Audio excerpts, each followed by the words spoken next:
the first piece of advice was basically ask for a date before you pop the question in any relationship.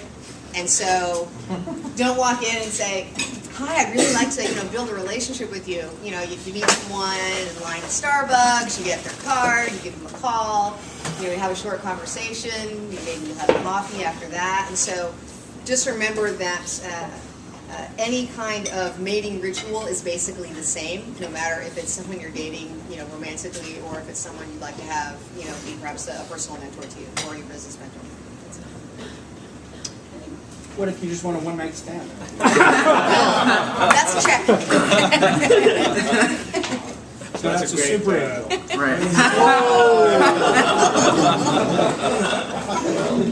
You gotta watch those VCs. This isn't being filmed, is it? Larry's Not at all. Right. That is not. I was totally kidding. It was served up on a plate. I didn't mean that. Was that your one-liner? Or? Yeah, but I'm fine. So my name is Deepak Kamra. I'm with Canaan Partners, which is a venture capital firm just down the road. We also have offices in New York, India, and Israel. We do early stuff. We do some seed. We do some first round and some later. So we're all over the place. Good lead-in from Christine. I actually specialize in online dating. Starting with Match.com a long time ago. And a company lately called Zeus, which is a social dating network, which I'm sure you guys are not on. But anyway, what do you do if you want to get mentored by a VC? It is like dating, but my suggestion to you would be to find the right VC for whatever you're interested in. Obviously, if it's dating, it's me, or Christine, apparently. But if it's a hardware device, you want to do some research, find out who's your target audience, find the right person, and according with software, internet, telecom, find something they're interested in and follow up on that. Thanks. Hi. Good evening. I'm Joel Yarman. I work with Tim Draper at Draper Associates. Tim founded DFJ, so seed stage fund. $250,000 to $800,000 in, first chunk, co-invest with a bunch of other people. Big ideas, big markets. You're on a clear trajectory to a later round of institutional equity. So building big, huge businesses that if DFJ can't fund and somebody else does, that's great. I'm doing my job. Focus on consumer and enterprise internet, no clean tech. DFJ does a lot of clean tech. I focus on that. And, I think at this point in my stage in my career, I've got a lot of friends. I wouldn't exactly call them, I don't think of myself as a mentor necessarily. I've been in this business 3 years. But, all of them, two things. One is be aggressive, be aggressive, and be confident. Right? Be confident. Know your space, right? Know what you know what you don't know. Know enough to ask the stupid questions. I do that a lot, and you'd be surprised at how many other people are thinking the exact same thing. Know when to listen, know when to give feedback, and above all, just be confident and continue to move forward and believe in your idea, believe in yourself, believe in the team, and people will flock to you, not the other way around. Yeah, so name is Mark Schuster. I'm a partner at a VC fund based in Los Angeles called GRP Partners, stage agnostic investor, predominantly investing in California, but on later stage stuff, we'll look elsewhere. I guess I would call it almost grooming. And I guess in dating, online dating terms, that's probably not a good word to use, but I'm sort of echoing the advice you heard before, which is all too often I'll see somebody online or they'll send me an email or I'll meet them at a conference and it's, boom, I'd really love to have a mentor who's doing it. I'm like, dude, I just met you. Like, they come on so strong. And I want to use this in the context of how I behave. I was fortunate enough to sit next to Terry Semel at lunch today at Eviat here in Palo Alto. And for those of you who don't know, he ran Warner and then he ran Yahoo. A reasonably important guy, a guy, especially for Los Angeles where I'm based, he's a pretty good guy to know. And the guy that I was having lunch with knows him incredibly well. So we had a sort of dialogue across the table with Terry, and the gentleman he was with, who used to be one of his right-hand men at Yahoo. And it would have been very easy for me to say, hey, Terry, I'd love to come see you. I think going slow and waiting until you have the second or third contact with someone is usually better. And how you get introduced matters. So somebody who inorganically pops up, Mark, I want to meet you, blah, blah, blah. Okay, certain number of those, if they're aggressive in the right way, and I might use assertive rather than aggressive, I know it's a fine gradation. Sometimes it works. Usually it doesn't. And I think the go slow and wait for the right approach really matters. One other thing I would add is if you're going slow, there are tools you can use. If you're humble and assertive and keep going and ask for very actionable things that I can help with, and if you view it as a relationship you're building over time, the generic, I want a mentor, sorry, it's not going to happen. The, hey, I just have one question, I really need 5 minutes, here's what it is, would you mind helping? Often when I'm driving, I'm like, fuck, I'll take a call. So I'm going to give you the example. There's a guy from MIT who called me to do this about 2 years ago. I had to drive from Santa Barbara to LA because I'm on the board of a company in Santa Barbara. And I can't mentor everybody and I can't take calls from everybody. But this one time I said, fine. And I ended up talking to him for an hour and I really liked him. And he had the right credentials and that matters because I'm trying to seek to mentor people that I feel like are high potential individuals. So that matters. And I do mentor people who I don't consider high potential, but I try to optimize for that. Well, no, sometimes you do it just to be nice or whatever. I don't want to sound elitist, but like, whatever. So here's the tools of the trade, okay? If you can get them to send you something in Gmail, and you can get them to say yes to being in Gmail, look, occasionally I'm in Gmail and he'll say, hey, Mark, I just have one question. And I'm like, whoa, that's kind of overstepping the boundaries a little bit. Like, I only had one call with you. But I just have one question. I have a sales meeting. Would you mind just da-da-da? And like, he's grooming me. And he connected to me on Facebook. And he didn't blast me the day he met me. Like, 2 months later, he connected on Facebook. I'm like, oh, fine, I'll connect on Facebook. Well, guess what? On Facebook, when you're connected to someone, you can instantly IM him. So I'll be on at 11:30 at night. And he said, Mark, I got a question for you. And I'm like, fine. And so then he created a reason to be in LA. I'm pretty sure he didn't have business in LA. He's like, I'm going to be in LA next Wednesday. Could you meet? Fine, I'll meet. And so from this, like 2 years later, I do almost anything for the guy. I consider him a friend. He's called, and he's asked me very organic questions about VCs, that he's raising funds from actionable things that I can help with. And so I'd say if you kind of stick to that, it really matters. And one last thing, because I get 3 and I'll overstay my time, is find ways to help me. Find ways to help me. And I'm not just saying that because I need help. I certainly do. But in general, there's a principle of reciprocity.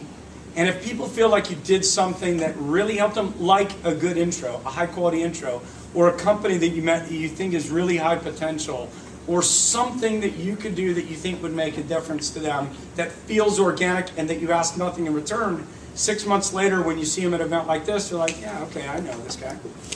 Oh, that's what I think.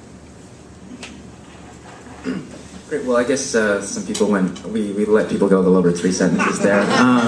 So before we go into sort of some of the other, are there any? We'll sort of wrap up with a lightning round by giving people, especially those who did sort of stick to closer to 3 questions, if there's anything that they wanted to respond to in the statements that were made by some of the other VCs. Well, I'll throw out one of my other things I was thinking about, which is and this is more of a don't make this mistake item. Don't freaking guilt me. So if you send me an email and I haven't responded to it, the whole thing or the next email, I think one of the articles Larry circulated had this item, but if you send me another email and references the first email, or even worse, forwards that email and says, hey, I'm still waiting to hear back from you on this email, what you have instantly done is put yourself in my chore list. I'm feeling guilty about you, you're a chore, I've got to deal with you to get rid of you and get you off my list. And that is not even close to how you want me to think about you. You want me to think about you like, oh, there's that cool guy. He's got this interesting thing. Because I'm not remembering I didn't answer your other email. It's buried with, 700 others, right? So sort of think about that. Sort of, you don't want to be a to-do. You want to be a, new fun thing. Great. So I'll do a couple questions, and I think Amy will do a few questions, and then we'll open it up to the rest of the audience. But before I do that, just want to get a sense of sort of who is here. So I assume everyone here is an entrepreneur. Raise your hand if you're not an entrepreneur. Great. Yes. Okay. How many of you are also students right now? Great. And how many of you are based in the Bay Area? And how many of you have a startup right now? Okay, great. So maybe the best place to start us off is to maybe get a little bit specific in terms of if each of you maybe could just sort of briefly talk about one fruitful relationship that you've had as sort of a VC mentor, and like sort of what made it a good fit and what was something good that came out of it. Can you start here, Yeah. Joel? Yeah, so I used to work, before I did this, I was at Crunchbase, and I met a guy, nice guy. These guys suck. And they suck, but he was very nice. And so he clearly didn't last long there. And, quit that job, moved on, started this job, and remained friends. He said, gosh, it's great. Kept going to lunch, wanted to do stuff. He ended up going to University of Chicago. We kept in touch. I knew you were talking about. Yeah. He is a nice guy. Little guy? Yeah. He just how called you a little? little guy. You're gonna be able to finger this guy. So Nice easily. guy. Kept in touch.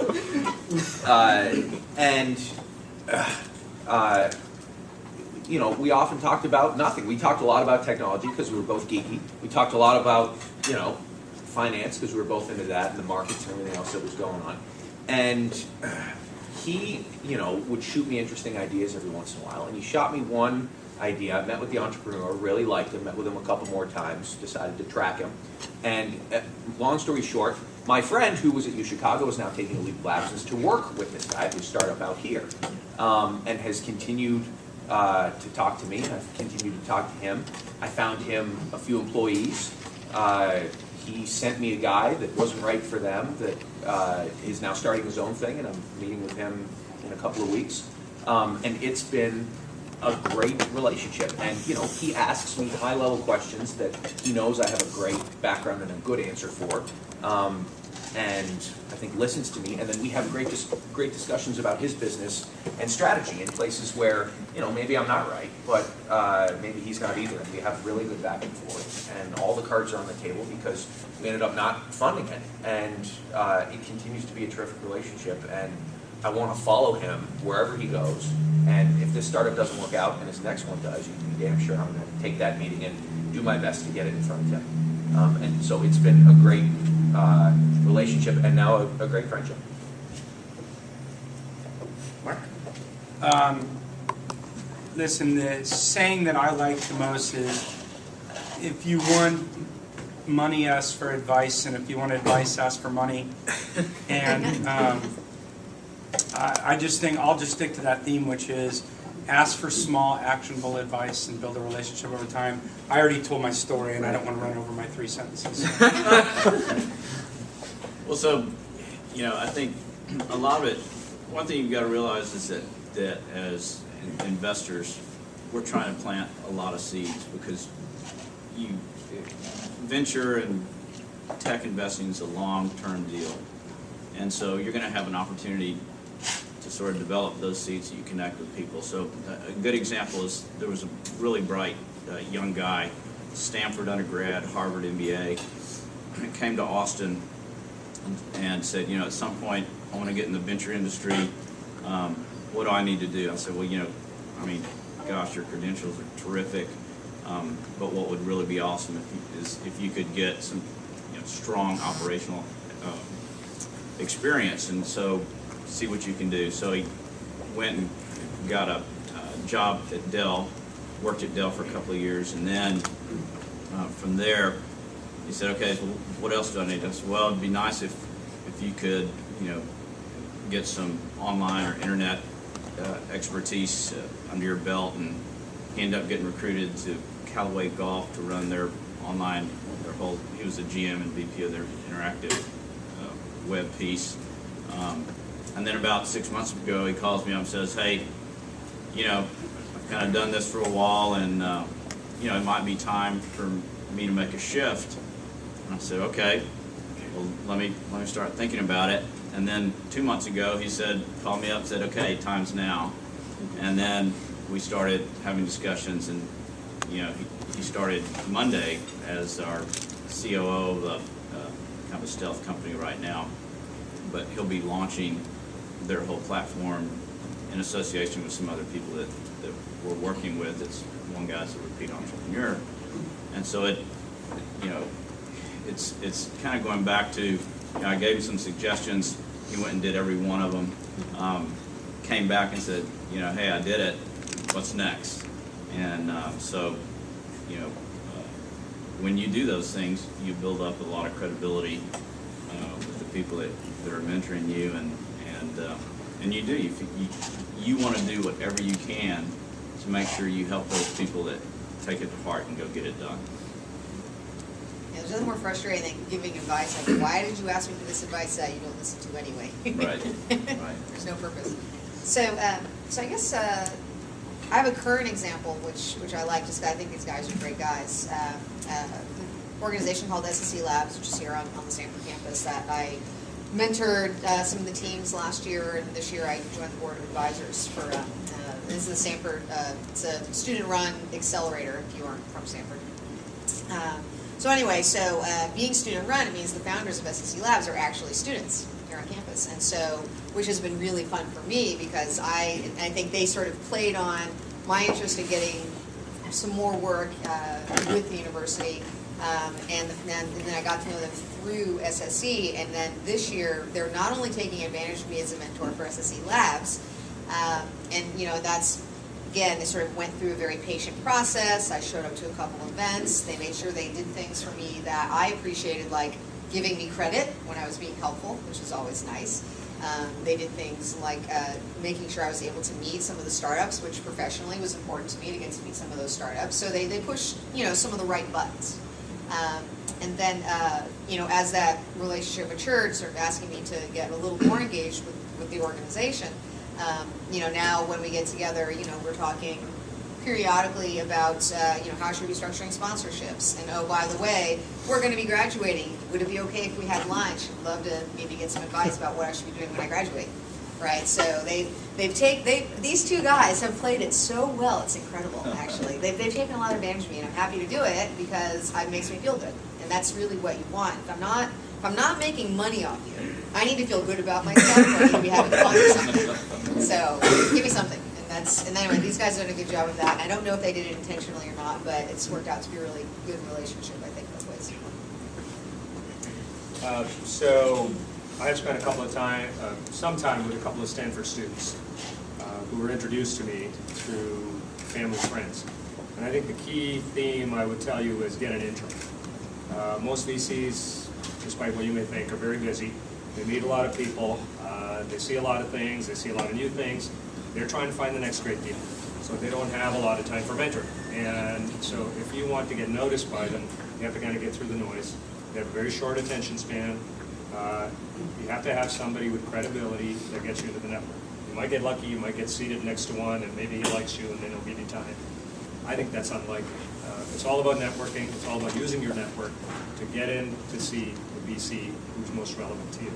So, the best source for me, there are a lot of sources. It can be a professor who introduces you to a VC. It can be a family friend, as I said. It could be a lawyer, an accountant, whatever. But the best source is another entrepreneur, somebody who's a specialist or knows what you're doing, has done it successfully, and makes the introduction for you. So the guys I talk to the most are the guys that come to me from one of our CEOs. So we have about 58, 60 active companies in our portfolio. One of those guys calls me and says, you should talk to this guy. I'm going to spend as much time as he wants.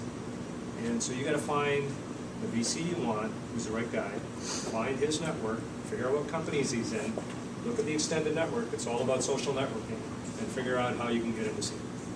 It's all about getting the intro. Great. What about an example of a mentor-mentee relationship that maybe didn't go so well? Any words of advice of a mentee who maybe didn't do things the way that you would have wanted to make it a really fruitful relationship that kind of turns you off to mentoring this person in the future? Any things to avoid? I can talk about myself. Sure. No one wants to badmouth anyone else. So I know I have tried to be a mentee, different stages. I'm still trying, still looking for those. And so I think one of the worst mistakes I always made was, you get in there and you sort of have this, breathless anticipation of you're meeting this person and they're going to spend some time with you, and you get there and you don't have a good agenda put together for how you want to use that time, and you don't have a good plan for how you're going to follow up, having gotten that time and maybe gotten some advice. And I think looking back, whenever I've wasted an opportunity like that, those are the two things that I did every single time whenever I wasted an opportunity. So that's a mistake I think made things not go well. Any I other think you should negative all examples? take advice from her because she's spot on. I think, you go in, have a plan of action. I mean, yeah, like even for me, I think there are people who've been in the industry for a lot longer than I have who I try to meet on a regular basis to try and get advice for me. And when I try to go in, I try to plan out what are my questions. I try not to have a general discussion. I mean, I got to tell you, 80% of people who meet you, it's a general discussion. I had a coffee with a guy this morning who's a really nice guy, and I've agreed to be his coach. Okay, and I can't disclose who it is, but I agreed to be his coach. But and I've been talking to him on and off for 2 years. But the strange thing is, we had an hour together, and 50 minutes into the meeting, I didn't know why we were meeting, but he had asked me to meet. And I know he's a smart, accomplished guy who's doing incredibly well in an area that I happen to know really well. And the way that I sort of prompt people is 10 minutes to go, I said, hey, I just want to prompt you that I have someone else coming to see me in 10 minutes, just so you pace yourself. And that's my polite way of saying, is there a reason we're meeting today? And it's okay if there's not, but if there's not, my recommendation, say up front, listen, I don't have an agenda. I just want to use this as a way to get to know you a little bit better and have a conversation. But you should have an agenda. I mean, even just some simple things that create structure in the conversation, because you make me do so much. It's so much harder for me to figure out what you want to hear, what you want to talk about, how I can best help you, than if you're focused. And really, honestly, when I go to these people that I really feel are hard to get time with and hard to get access to, I go in and I try to have a very simple ask. Here's the one thing that I would really love to see from our relationship. And I try to follow up on that. I mean, Josh Koppelman, I went to see him in Philly recently, and he's been pretty successful in this industry. And I wanted to know what made him tick. And so I went to see him. And, he and I talk on the phone or email each other, but I hadn't had good one. And I see him at cocktail parties, but it's different. I wanted one-on-one time with him. And, I talked to him about the things I struggle with, like, how do I work with junior people? Because I only trust my own instinct. So how do I get other people to review deals for me? I talked to him about systems and management and how they follow up on stuff, and he showed me a lot of the tools your previous employer, where they, the stuff that you guys use to document that stuff and manage it and stay on top of it. I talked to him about how to work with other big VCs, because I've seen some fairly aggressive behavior on Sand Hill Road. That's foreign to me, the level of aggressiveness, and I'm trying to figure out how to work in that environment. So all these issues, and then my one ask was, I want to organically find a deal to do with Josh, not someone else in first round. I work with some other guys. I like everybody at first round, but I want to do a deal with Josh. And I said to him, I don't want to do a deal that you're shopping because you couldn't get funded somewhere else and I'm the third tier of people you call. I want to do a deal where we do it at the same time together, where you're not already in the deal. And I'm going to bring you the deal so that you don't have to do the work. I just want to know if that's something you're interested in. And we'll see when I get there. But I had my mentality going in that that's what my ask was. I think it's I can tell you what important deals to he'd want to see from you, by the way. Okay, which one? You can mentor me after. Any other negative, obnoxious bad things that people can think of. All the serial numbers filed People who take off. too much time. Like, be very, very respectful of time. Ask for a short amount of time and stick to it, even if they would overrun. Because if you ask for 30 minutes and you say, look, I really want 30 minutes, or 20 minutes, I promise I won't overrun. And then the meeting goes 45 or 50 minutes, you're thinking, hey, it went pretty well, we ran over. And they probably were thinking it went okay too, but the next time you call them for a 20 or 30-minute meeting, they're like, oh, it's going to take an hour. So you might not get the next meeting. And if you think of it as a longer-term relationship, I would try not to overrun your time. So it seems like with a lot of the examples that you guys offered, it was a lot of times people who didn't necessarily have a company yet, or like it was more just kind of like they just were interested in like building a relationship. I mean, could someone talk maybe a little bit about if there is, a certain stage where people should be seeking out mentorship? Is there like a point where it's sort of too early and too nebulous, or where, like it's, I don't know, too late? I think as long as you let people know what you're looking for and where you are in your stage of development. I mean, the guy that came to me knew that it was, his migration to venture was a 7-10 year plan, and it was going to take a while to get all the stars and stripes that he wanted to get in order to get there, and so it was really more kind of career advice than kind of building a company mentorship. And so I think as long as people really understand what you're looking for and kind of where you are in your head and your heart and what you want to go do, then they can provide you good feedback very efficiently. But it's important to have that upfront discussion so that everybody's expectations are set. Who's the smartest person in the room? Right? There can be only one, and that one person is probably only the smartest in one or two things. We all have something to learn. It's never too late, certainly. Smartest kid's back there, he raised his hand. Fastest at raising. In my world, right? It's never too late. So, I see company CEOs that, DFJ is funded through a B or a C round, coming in to have one-on-ones with the partners.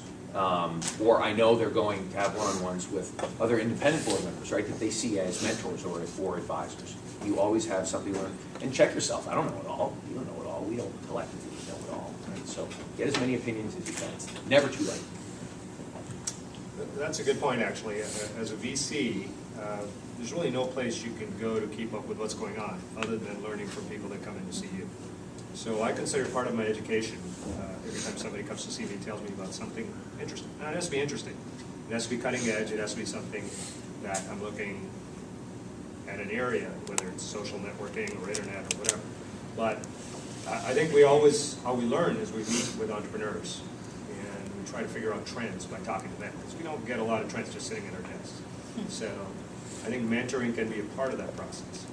And it's very important to think about what you're going to tell the person that's mentoring you, that they can learn from you as much as you can learn from them. So it has to be a two-way street. What about focusing more specifically on students and how students can begin to form that relationship? Christine, you've talked about mentoring some students at SSE Labs. Yeah. Do you have any advice on how a student should approach you, or whether they should kind of start gaining experience first and wait for that to come down the line? Yeah, it's actually funny because in my notes for, when we did the prep questions for the panel, that's the first thing I put down. Be a student if you want, like, when's the right time? Because when you're still a student, you're kind of good for anything. Like, once you've gotten out of school and you've taken a job, like, okay, you're a product manager doing mobile apps for the iPhone. It's like, okay, you have this really specific label and thing you're doing. And while you're a student, like, you can be good for anything. I might want to hire you at one of my, introduce you to one of the companies. You might be doing something interesting I would want to fund. I might just, want to get to know you for some other, long-term pieces. And so anytime you're at a pivot point is a really great opportunity for, seeking out someone new, because you have a real specific, they'll see you go through a change, and that's always interesting, and being part of that change is exciting. So a soon-to-graduate student is the most interesting person for a mentor many times, and I think it's also the person who's most likely to get a positive response. I find it much harder to ignore an email from a student than I do from an entrepreneur. Like, considering, no, seriously. It's like, because you want to be nice. I'm like, oh, I want to give him a shot. I want to help him out. It's like, Ordinarily, you're not nice, but I'm student. I am always cordial. Hang on to that ED address. So I'm nothing if not polite. So anyway, so for those of you who are in school, I would definitely take advantage of the fact that you're a student. Like, you send the email out, you say, hi, I'm a Stanford student, and I'd love to, connect with you about BAM, the specific thing. Ideally getting an introduction. But that's a wonderful time to do it. And I think that, again, there's sort of that sense of possibility that comes with someone who's in school. And I know on the other side, when I was at business school here, I know I did that, and I got all these people said they'd have lunch with me or have coffee with me that I know if I emailed them now, and I would have to work I actually have to work harder to get in when I was a GSV student. So, take advantage of it. It's interesting. I think when you're a student, you can say things like, I would love to intern to do A, B, and C. And it's pretty tough when you're 30 to say, I'd love to do an internship for A, B, and C. Unless you're a student on your MBA program. And it's funny, also another kind of hack to maybe get into VCs is find out what they do outside of their ordinary VC investing world. For example, I run an initiative in LA called Launchpad LA, which is about mentoring startup, first-time startup CEOs. And this guy from UCLA reached out. He's in their MBA program. His undergrad was a Stanford engineer. And he said, you guys need some help. And I'm like, F me, we do. Sure, I'd love to have someone with engineering skills, getting an MBA, who's willing to donate time to help me with technical stuff. And he ended up helping with that, and he ended up helping on a lot of other stuff, like we shot a lot of video at events like this, and I wanted to be able to tag it and cut it up and be able to mix and match it so I could put this video out. It was lessons learned from entrepreneurs, and he did all that for us. And so when we started having events with pretty senior people, we invited top people from all the studios in LA and from most video-based startups. We had a very focused event, and I invited him to come and hang out. So the Launchpad class ended, and he wrote and said, could I grab coffee with you? I just want to talk to you about what I'm doing next. Again, reciprocity. I'm like, are you kidding? Let's make it lunch. And so I offered him an internship at a company I just invested in. I offered him an internship at GRP. I said, look, because he came in and he performed incredibly well, and I'm like, oh my God, I'd love to work more with this guy. Like, I already kind of validated his skills in a way. So whether it's something like that, I happen to keep a blog. Occasionally I'll get someone who reaches out and says, can I help you? I do design work. Can I help you do design work for your blog? Or, hey, I'd love to implement A, B, and C. And I got no staff. So I'm all ears when, I have to sort of validate that I think it's someone talented enough to want to spend time with, but finding unique ways to get access to people also helps. Cool, yeah, by all means, please.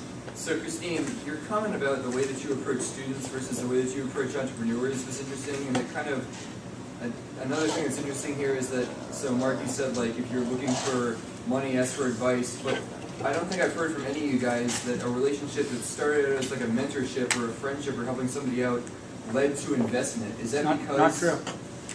I invested in a guy that launched their company today. The company is called Pose, just announced on TechCrunch today. Met him through mentoring him. Cool. That was my question, is do you look at investment opportunities separate from friendship and mentorship opportunities, or can those cross over? The reason you want to mentor high potential people is you're hoping that someday, whether it's 10 years down the line or 5 years down the line, this is somebody you want to work with in some capacity, whether it's investing in their company or saying, hey, I'd love to have you as head of tech for my company or head of marketing or whatever. That's why you want high potential individuals to the extent that you can. But also there's sort of a natural mentoring sometimes that takes place once you've invested in a company. And so maybe you invested because of the original management team, but then they've added other people to the team, or there were some junior guys that were part of the team, and you really liked them. You got to know them through what the work they were doing, and so then you sort of take them under your wing, and you stay in touch with them, you groom them, they call you, you meet periodically, and then when they launch their company or their new company, then it's just a much easier funding decision because you've already seen what they can do. You know the advice you've given them over an extended period of time, and you've seen how they've been able to execute against it. And so then it just makes that investment decision a lot easier when that's a situation. I think a lot of times, you know, and I think it depends on what stage someone is investing in. So, you know, if you're doing seed stage investing, a lot of the time you'll meet someone who is great, you're a great person. You're like, well, it's a smart guy, you know, talented team, etc. But you know, the idea's not quite there yet, and so I think that you maybe don't think of it as mentoring. Like I know I've never thought of what I do with folks as mentoring until this actual panel. But like, yeah, I mentor lots of people. So, but you end up working with those folks like, yeah, you know, love to keep in touch, and you know, you sort of keep the dialogue going. And sometimes that dialogue is a few months until you know you might want to invest. Sometimes it's a few years, right? And they're doing something totally different. But it's not uncommon for that kind of relationship to get started in someone's fundraising process. I think. Yeah, it's a people business. You know, I don't invest in ideas. I invest in people, especially at the seed stage, because the idea always changes. Right, it always does. Except I think for LinkedIn, they like to cover the fact that they're stuck to their business plan the entire time. But the people don't, right? Or you hope they don't. So, it's really important. Other questions from the audience? So, multi-part question here.